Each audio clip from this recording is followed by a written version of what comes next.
Hey, in this lesson, we're gonna learn blocking the 8 angles. So we know our 8 angle strikes so far.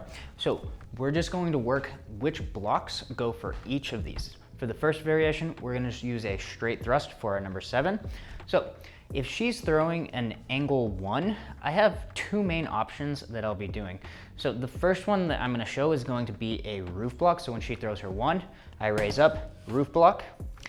But my other option could be throwing kind of like a point up deflection, but also kind of just like I'm throwing an angle 1 myself. So she throws it and I'm going here. So if I turn, she throws angle 1, I could roof block to do this, or I could meet it with my point up, but I'm at a slight angle when I'm doing this. I'm not gonna be directly point up because I wanna try to hit her weapon at this perpendicular angle, right? I don't want to be so much here, or else it's going to cause it to slide down and hit into my hand, and that's not something that I want. So I want to meet it, and most of the time what's going to happen is it's going to cause a little bit of a bend in her wrist if I put enough force into it, and then as it bends, it'll go past without hitting me, hopefully. So again, angle 1 could be a roof block, or angle 1 could be a point up deflection. The next one is going to be angle 2. So angle 2 also has 2 different variations, and it, just like angle 1, it kind of depends on the angle. If it's closer to an 8, then it's going to be more of this roof, or for 2, it'd be a shield. If it's closer to the 1 or the 2 angle, it might be more of a point up. And so you kind of have to play around with that to be able to figure it out. So if she throws an angle 2, again, I could hit point up, meeting it, or I can hit point down with my shield block, meeting it. All right, a lot of the time, the point up is gonna be a little bit stronger of a block, so if they're really forceful, but if you're good at playing your range and you just wanna be safe, so I'm in range and I get back and I wanna hit again, that's gonna be a little bit quicker of an option that doesn't meet the force as much, but has them glide off. Now, angle 3 is gonna be almost exclusively a point up.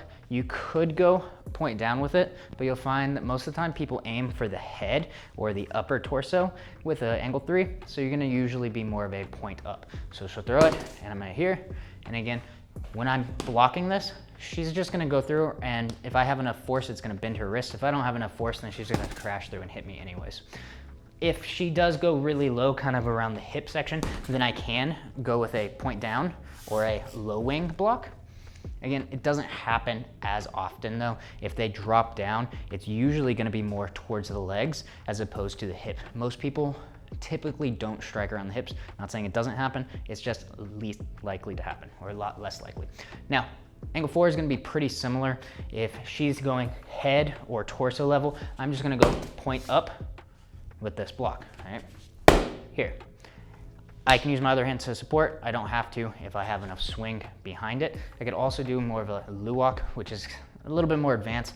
It's more timing, but it can hit more force into her, and that's with this sort of a motion where I'm turning as I'm opening up. Again, a little bit more advanced. Number 5, on this one, we're gonna do a drop stick, so I'm gonna be hitting down. Now, number 5 is one where a lot of people, if you're doing it, actually would be hitting the hips. Number 5 and number 6 don't quite happen as often, but they're actually pretty hard to block whenever they are happening. So she hits this, and I wanna drop down, and again, same thing as before. I wanna try to be perpendicular with my weapon as I'm going for this block. So as she's coming up, I'm hitting down and trying to force that bend so that she just follows through, and I miss. Again, angle 5.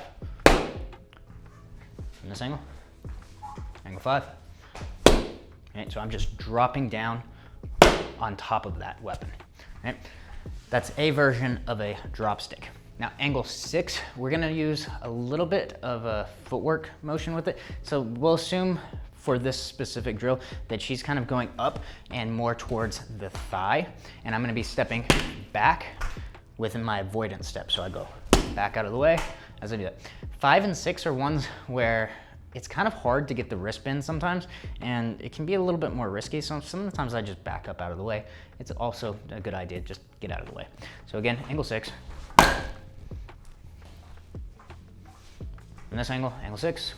And I'm just dropping down and I'm trying to meet perpendicular, same as the other ones. Okay, now 7. Now I'm gonna assume that she's doing a straight thrust for the 7 this time. As you know, there's a few different variations that we can do for the 7, but we're trying to build a little bit of a drill here. So she's gonna go with a straight thrust, and I'm just gonna do a parry, right? So remember, parry is here or here, depending on where my hand is. If my hand is closer towards the same side, then I'm gonna do an inside parry. If my hand is closer towards the outside or across my center line, then I'm gonna do an outside parry. So I'm here, she goes for it, and I go off, right?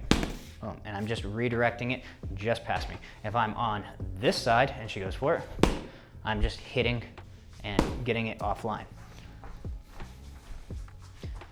So I'm inside parry or outside parry. A lot of these too, I'll kind of do a little bit of a wave back before I wave back in, because as it's coming, sometimes it's a little bit hard to read this. So you might move back just with the upper body, a little bit of a weight shift. Again, just to be safe. Blocks are, in my opinion, secondary. Footwork and range and distance management should be your primary way of not getting hit.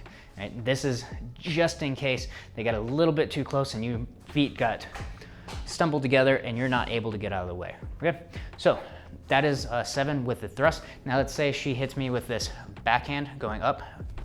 I could do a drop stick on this one. Right? Again, drop stick on this one, or I can just move out of the way. Right? For this drill though, we're just gonna have 7 be a straight thrust, and 8 is gonna be, this one really depends on the angle. So like I talked about for angle 1 and 2, 8, no one ever throws it directly straight down. It always comes a little bit of a forehand or a little bit of a backhand, and that's gonna be one of the deciding factors for me which one I'm gonna use. Now you could use a shield block or a roof block for either way, but one is a little bit better than the other. So if she throws it and it's a little bit more of a forehand, I prefer to do a roof block. Now if she throws it and it's a little bit more of a backhand, I prefer to do a shield block. And again, the reason for that is that perpendicular, I want to be perpendicular with it. If she throws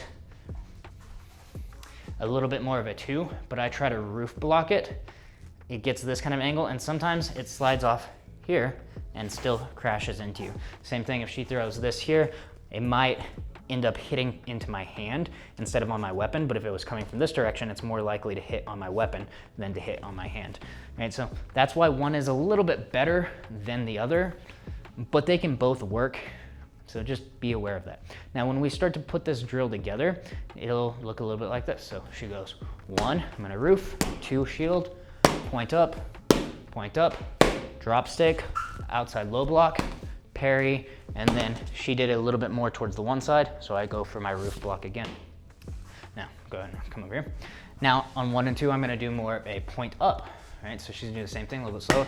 1, point up, 2, point up, 3, point up, 4, outside point up, 5, drop stick, 6, outside low block, inside parry, and then my roof block, right? And then if I wanted to, I could switch and then I could attack her and we do the same thing, and we can go back and forth with this. But this is just gonna be a little drill where you can practice most of the blocks. This isn't all of the blocks, but most of the blocks, and you get to see them coming from the different angles they're most likely to be attacking you. And for even more techniques and training, make sure to check out the Let's Train Martial Arts School community.